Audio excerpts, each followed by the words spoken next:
Hello, everyone, and welcome to another episode of the Birdie Golf Club podcast. And we're on episode 37, which is very exciting as we head towards that episode 50 mark, that half a century, which I can't wait to get to. But world of golf news.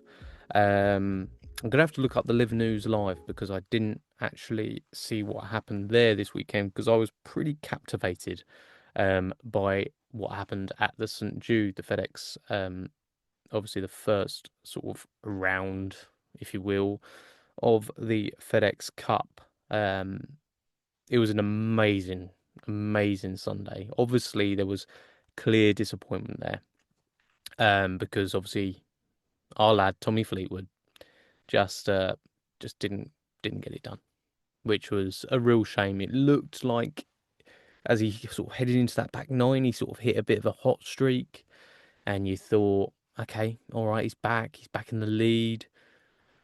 I don't know what it is about Tommy, but he just seems to not be able to just get it over the line on a Sunday. I mean, you look at his two opening days that he had, I think it was a 63 and a 64. Um, and people were hanging around with him, but you just thought if he keeps that momentum going, you know, who knows where he could end up by the end of it. So for him to finish pretty much sort of kind of shooting level par almost for the rest of the tournament just shows that for Tommy he just needs to get past that sort of Saturday Sunday feeling, which he's obviously an amazing competitor. I think he came um, joint third with Scotty Scheffler this weekend. It's just a case of that killer instinct that maybe he doesn't have right now.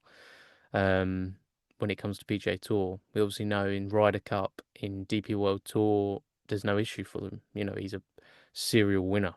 But it just seems like this PGA Tour sort of win really is eluding him at the moment, and he's overthinking it when it gets towards the end. You can almost see it in Finno's sort of demeanour as well. Now, does that mean there needs to be a change there? It's not going to be popular because everyone's a big fan of sort of Finno and Tommy's relationship and the fact that they've been able to forge a career together. But sometimes these things do need to change. Is it the answer? I'm not sure. I'm really not. But unfortunate for Tommy, but yet again, another great showing. Scotty obviously hung around, didn't play his best golf, and at one point looked like he could win it as well. So he continues to be a problem, a real problem. And then obviously we had the dramatic finish with JJ Spawn and Justin Rose, going to three playoff holes.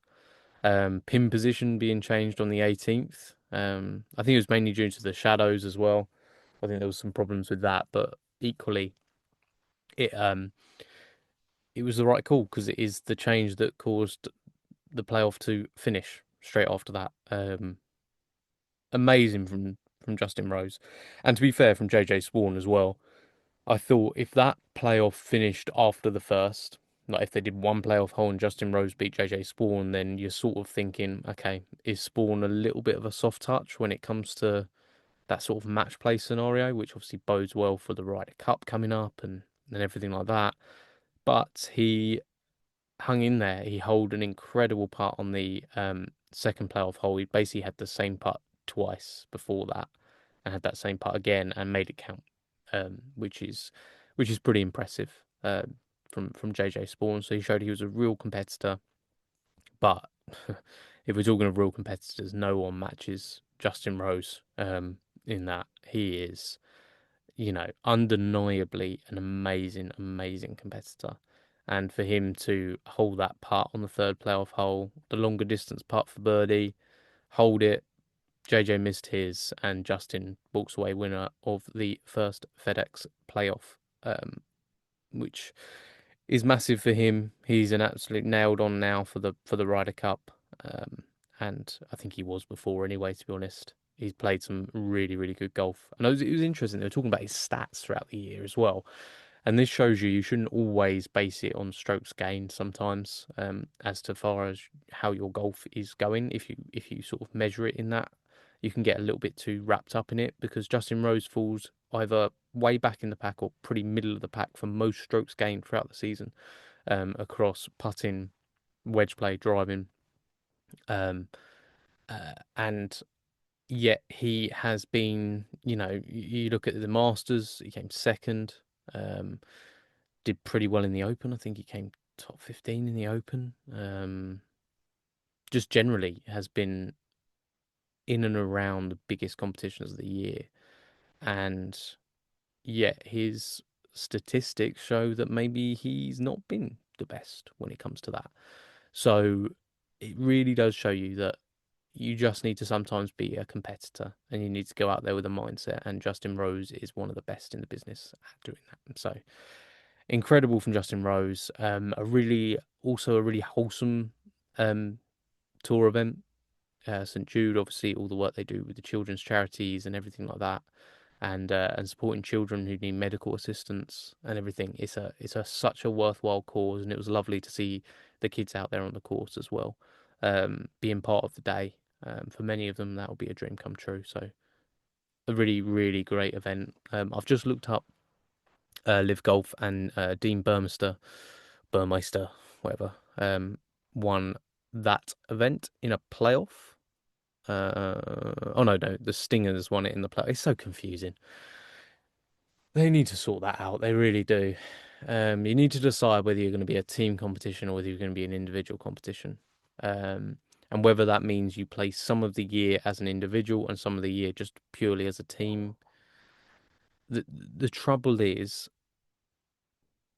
people lose interest if you're starting to go into an extra playoff hole because of a team event that it's not really been throughout the whole weekend because you've played as an individual. It just doesn't quite add up. The best thing about Live is their closing week where they play the team competition. It's the best part.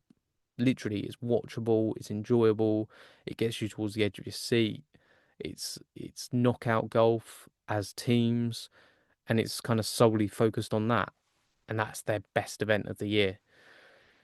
So I'm not a Live hater by any stretch of the imagination. I think it's gone past that point anyway. I think people have mostly moved on and realised it's probably going to stay around for a long time, um, or disappear overnight. It's going to be one of the two. Not quite sure, but essentially, it's here to stay. So I'm fine with it, but they just need to clean up the way they run it. I think because even this, Dean Burmester, okay, win, Stinger GC win, dramatic playoff. Okay, it's too much. Too much. Did Dean Burmester win or did Stinger win? Just tell me one of the two, please. Anyway, is what it is. Is what it is. But a good weekend of golf nonetheless. Not a good weekend for me. I rolled my ankle playing rounders, so that was good. We were playing on slightly uneven field at a family home, and yeah, I got my foot stuck in a rabbit hole, of which I sort of predicted would happen beforehand. My wife caught me out, um, which distracted me, I will say, and I ended up sort of looking up as she caught me out and then running straight into a rabbit hole, all my weight down, crunch. And my ankle is very, very sore. And the only way I can describe it is anyone who's rolled their ankle, it feels like my ankle is made of metal today, which isn't ideal for a turning motion, which your ankle should be able to do, and weight bear and balance. So that's not good. That's probably put me out of golf action for a week or so, I would have thought. Just, need to get back to moving around freely, first of all, before I do that. But that's fine. I'm not due to play again until like the 29th of this month or something like that. That's when the next sort of friendly competition I've got, which will be fun. We're doing sort of like the open style major. Guys of the Halfway Hut. Mark is the current holder of that major, and I came second last time, so I'm looking to win that one. So as long as I can get rested up for that, that will be ideal. But that actually brings me around to what this episode is going to be about. It's just me this week. Reason being, I had a guest who was meant to be on, but they couldn't do it at the last minute. Life happens, and that's fine. He's going to be on next week. That's going to be the COG coach if all goes well. So we look forward to having Andy on then, and that's going to be really interesting talking about how the mental side of the game impacts us and how we cognitively impact our game. So really looking forward to that with Andy. So that'll be in next week's episode. But this week it's just going to be me. And because of that, I actually have put into place something that I really have wanted to do for a while. Now, this may be slightly controversial because I know there's probably a few people that are golf coaches or strong believer in golf coaches, and by all means, I agree with you. I was a little bit on the fence because of past sort of history with sort of feeling a bit underwhelmed when I've gone for a lesson, and that was one lesson when I was like 12. So that's stupid of me to hold on to that, but I went and had a lesson with Mark Packard from Four Golf Simulators, and it was fantastic. And Mark identified a couple of things, was interested in what I wanted from the whole process as well, and sort of catered the lesson towards that. Yeah, Mark was fantastic at just honing in on a few things and working it out, and was interested in um, the fact that I was playing like that weekend and the fact that he didn't want to change too much to do with it. So overall, fantastic experience. Head over and check out, I think it's Mark Packard Golf on Instagram and Four Golf Simulators as well. And all the details will be there if you're in and around sort of the Eastbourne area and interested in finding a quality golf coach. Go and check out Mark. He's brilliant. But what I've wanted to do is essentially we've had a huge sort of boom recently in AI, and I was a little bit inspired by there's a fantastic Instagram account called Nap GPT, I think that's the name of it, where a guy like most of us wants to have a golf swing like Jake Knapp, and he basically inputted all this into ChatGPT and included videos of his swing, videos of Jake Knapp's swing, and basically said, you know, create me a plan so that I can basically swing the club like Jake Knapp and model my golf swing on Jake Knapp. And he's been documenting that process of him doing it, and all the drills that ChatGPT put in for him and everything like that. And it kind of sparked my interest in something I'd thought about doing a little while back, which is basically inputting all my circumstances into ChatGPT and getting it to be like an AI golf coach. Now, I'm not saying by any means this replaces golf coaches. It just doesn't. Okay, it's not good enough, and equally, they're going to spot things, and ChatGPT is going to get stuff wrong. But I don't mind being the guinea pig for this because what I inputted, I'll tell you what I wrote first of all, and you can maybe follow along if you want to do this. By all means, give it a try as well. But I think there has to be certain parameters that you put in. Otherwise, it's going to lead you down a path which could lead to worse golf. I'll explain as we go along. So I basically just put into ChatGPT 5, the newest one. I want you to act like the best golf coach in the world, please. And I'll whack this up on the screen as well so you can see it. And it just said, all right, David, imagine I'm the golf coach who's worked with major champions, but also the guy who knows exactly how to get you playing your best without drowning you in jargon or making you feel like you're doing maths homework on the range. This shows that it clearly has been listening to my previous inputs. We're talking tour level insight, practical fixes you can actually use tomorrow, and a healthy dose of honesty so you just stop leaving shots and points out there. Bit much. Here's how we'll run it. I'll make your swing repeatable. Not pretty for Instagram, but reliable under pressure. Feels like it's sort of tapped into my Instagram there. There's no need for that. 2, I'll fix your shot shape control so you can choose to hit a fade or a draw instead of praying it happens. 3, I'll upgrade your short game because I guarantee we can save you more strokes with a wedge and a putter than with any new driver. Pretty logical approach there from ChatGPT. And 4, I'll give you course strategy like the pros use. Stop firing at every flag like a YouTube hero. So all pretty, you know, from previous, this is where it's very clever, isn't it? Because from previous guests we've had, we know that all that sort of information is pretty bang on. Like even if you take it back to Scott Fawcett when he was talking about, you know, don't aim away from pins, aim to safe locations, all that's been put in. You're really going to gain a lot from your short game. When we took, when we, I'll get my words out in a minute. When we spoke with Martin Maritz, he spoke about going from the green backwards, and that's how you're going to map out your round. And it says, and most importantly, we'll make sure you still love playing. No point being technically perfect if you're so tense you feel like you're doing your taxes mid-round. So here we go. I then put in a little bit more information about me. This is what I put. So basically, that's how for some reason I started the sentence. No need for that, really. I'm a 10 handicapper, and I recently shot a level par back 9 at Seaford Head Golf Course.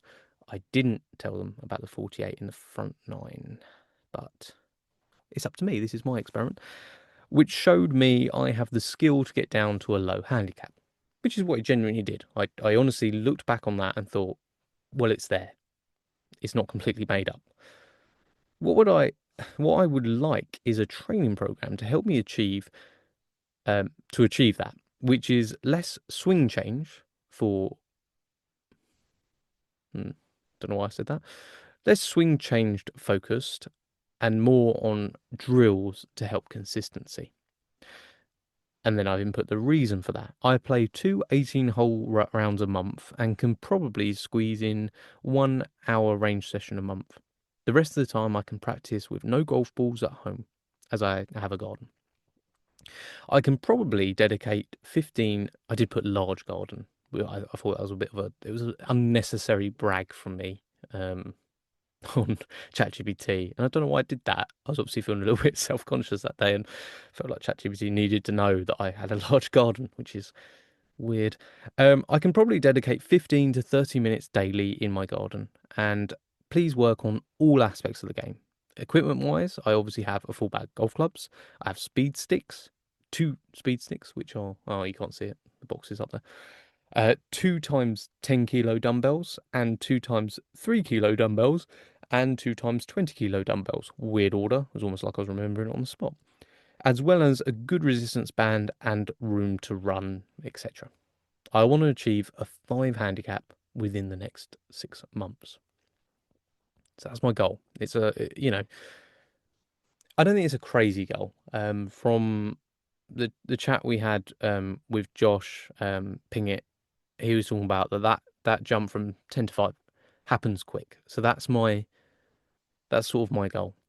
And this is what ChatGPT said. It said, "Got it. You've got the game already." I was like, cheers.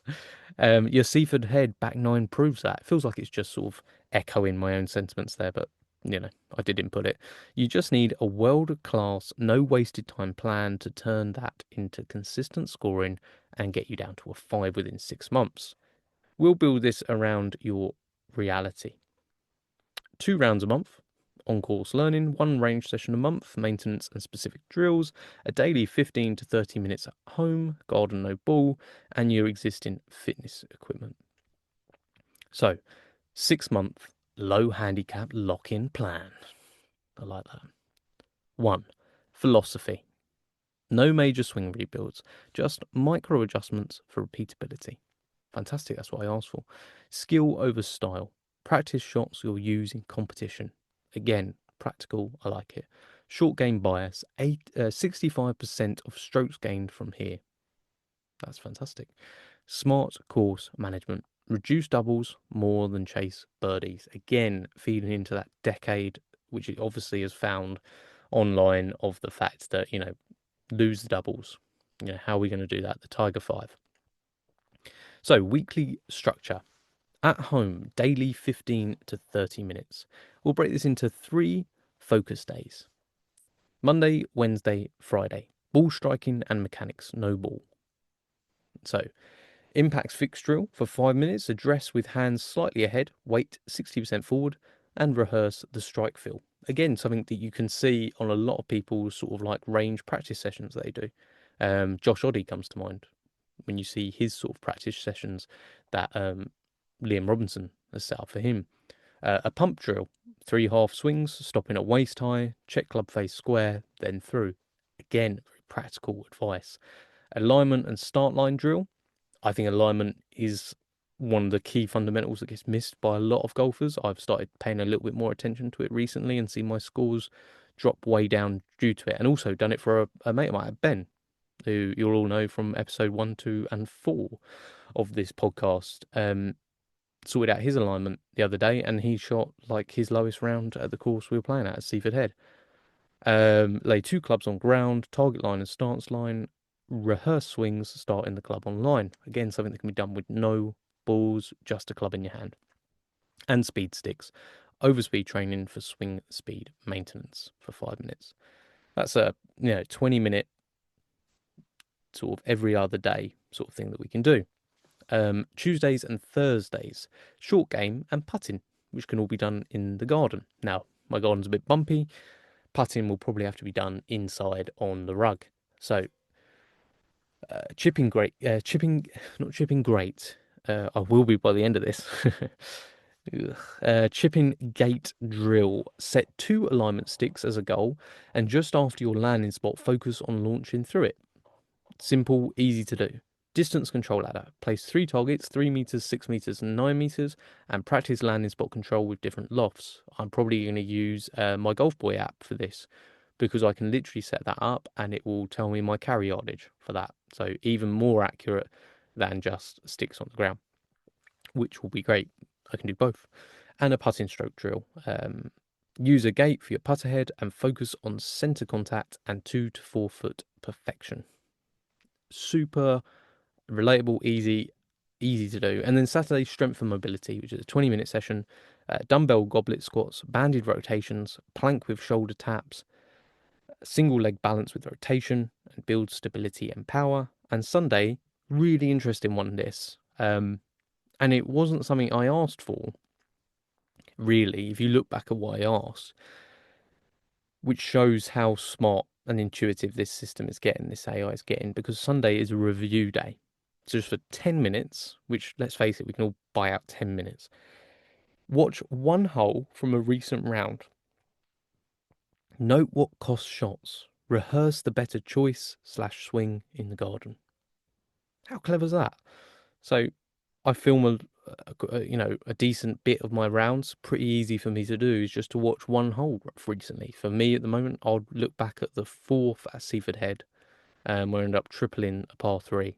And what were the reasons for me doing that? And then literally go and rehearse that in my head.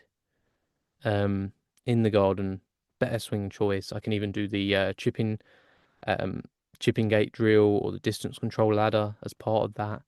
Really cool. Really cool. 10-minute session on a Sunday. And then we even get into the monthly range sessions. So a 15-minute wedge ladder drill, 30 to 100 yards, random order, land on spots. Really cool, because let's face it, we all go to the range with intention sometimes of doing these things, but then kind of get distracted, want to pick up a 7-iron, start hitting your driver. But 15 minutes wedge ladder drill. 15 minutes 7-iron start line drill. 10 balls fade, 10 balls draw, small shape control. Practical. How many times do you find yourself on a course sort of with a shot? And I know there's a lot on this as to whether you should just hit your stock shape or whether you should learn to hit the ball both ways, whether it may be. I think if you're going to do anything at any time and play with it, don't play with it on the course, play with it at the range. Try and work out these things. If it's not for you, you're soon going to learn it's not for you because you can't do it. And then you just stick to your stock shape. I personally like hitting the ball both ways. I like that feeling of trying to be creative. So this is well suited for me. 15 minutes driver fairway finder. To keep the tee height consistent and pick small targets. Really practical. Again, something you can get carried away with. You just start trying to hit it so far. Fairway finders are where you're going to reduce your strokes out on course. And then a 15-minute pressure challenge. Random club selection from bag and play 6 holes on the range. So pick targets. Treat it like you're out on course. Pick 6 holes that aren't your favourite. 6 holes where you struggle. Look back at your previous round. Where were the bogeys? Where were the doubles? Where were the triples? Where were the quads? For me, which was painful. And play those on the range and treat it like real golf. Add pressure to it. Really go through that thing. So there we go. That's an hour range session each month where you can really dial in It's fantastic so far. On course rounds. So this was interesting. It wasn't just a case of then those 2 rounds, go out and play golf. Obviously go out and enjoy it, but actually focus on two specific things. On round one, scoring focus. Play smart, avoid short siding, always how oh words. Always have a full club to green and manage misses. So that's literally a whole round just focused on scoring. So just avoiding the bad, which will be really interesting. Does that mean you don't hit driver as many times through that round? Does that mean that you purposely sometimes leave it short of a green or leave it to the right hand side of the green? You're really focusing on those things. That's really cool. So, round two of the month, a skills challenge. Try to hit every fairway with a specific shape or every green with correct quadrant. Interesting. I'm guessing that's the quadrant of the green that's talking about. Um, and trying to hit your spot, which could be away from a pin, wherever it may be, but really focus on those skills and take notes of it. Um, Tracking and targets. Goal: reduce double bogeys per round from 2 or more to under 0.5 on average. Short game: 60% up and down inside 30 yards. Putting: under 30 putts per round, inside 3 feet equals automatic. Feel like it has been watching me. Fairways 60% plus hit. So that means you're really going to have to focus on taking notes. Now, does that mean during the round? Well, for me, I can recount a round pretty easily the night after, if you know what I mean. So during the day I've played, that night I can sit down and pretty much retrace the whole round. So you don't have to take up loads of time out on the course doing that.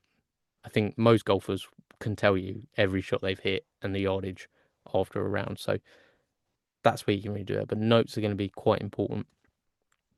Why this works: you're training specific shots and feels daily without needing a range, keeping swing patterns sharp while focusing on the areas that will drop scores fastest: wedges, putting, and course management. If you like, I can build you a 6 month progressive calendar. Um, so I said, yeah, please do that. And that's exactly what it's done. I won't go through every single one of those. I think we should follow that as we go along, because I think that'll be quite interesting. But I'm going to do this. I am going to um, I'm going to implement this. I can't do any of the full swing stuff this week, but I can certainly do the chipping because of the ankle, and I can do the putting as well. I can dedicate some time to that, and I'm going to stick to this program. I am not by any means saying this takes away from golf coaches. It just doesn't. And if you can get to a golf coach and do that, great. But because of my limited time that I get to play, which I think quite a lot of people find themselves in the same situation, it's either, I'm just going to the range or I'm going out on course. Um, I needed something that was tailored to me. Now, a golf coach, of course, could give you that as well. But I wanted to try this as a thought experiment. Inspired by GPT, this is going to be, I don't know, train me GPT or something. I don't know. I've got no time GPT. But it's going to be interesting. And a genuine goal that by the start of next year, I want to be down at a 5 handicap. And on that as well, I don't have an official handicap. I'm not a member of England Golf. I'm not a member of a club anywhere. I had a, Hole 19 account, which kind of kept track of it, but I kind of got sick of paying for that every single month. So I've been using ChatGPT for that as well. And it does a pretty good job of working out slope on courses and just inputting my rounds, and it will come up with the total. And it's around the 10.2 mark at the moment. So if I can hit a couple of low rounds, and I can get down pretty quickly. So that's very exciting. So I'm gonna keep you going. I'm gonna report back on that and let you all know how it goes. I'm sorry it was just me sort of rambling on, but I think this is a really interesting concept, something that you guys can try. I think the more information you can feed it, the better it will be. I think there's probably some more things I could add on to it. If you've got any ideas, send them in. You can either leave as a comment on this episode or send an email, birdiegolfpod@gmail.com. Send an email in. If you're doing it, if you're joining me on this journey, then make sure you let me know. And I'll continue to report back, whether that be at the start of every episode, when I do the introduction for the episode, I'll let you know how it's going. But also on Instagram.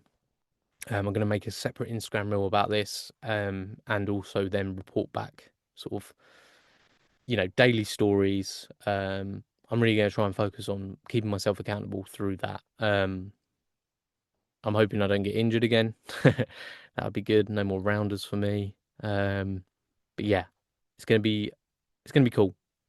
I've never really had a training program for golf. Obviously the guys at Speed Sticks do a fantastic job of speed training, which I'll definitely be implementing some of that into it as well. And yeah, let's just hopefully see those scores tumbling down. I just wanted to use this moment as well to say thank you so much, everyone that listens. I've really seen the numbers rise on days where normally podcast listening just doesn't really happen that much. And I can only think that's because of a bit of community being formed, which is amazing. So welcome to the Birdie Golf Club podcast community. I hope you enjoy it. I want this to be the Everyman's Golf podcast. I want this to be your slice of golf in a golfless week. Or if you get to play all the time, just another bit of golf which you enjoy. And it's really, really exciting. So please, if you haven't already reached out, do so. Send me an email. Let me know where you're listening from. It's been really cool to see some of the stats. Actually, I'll share them with you all.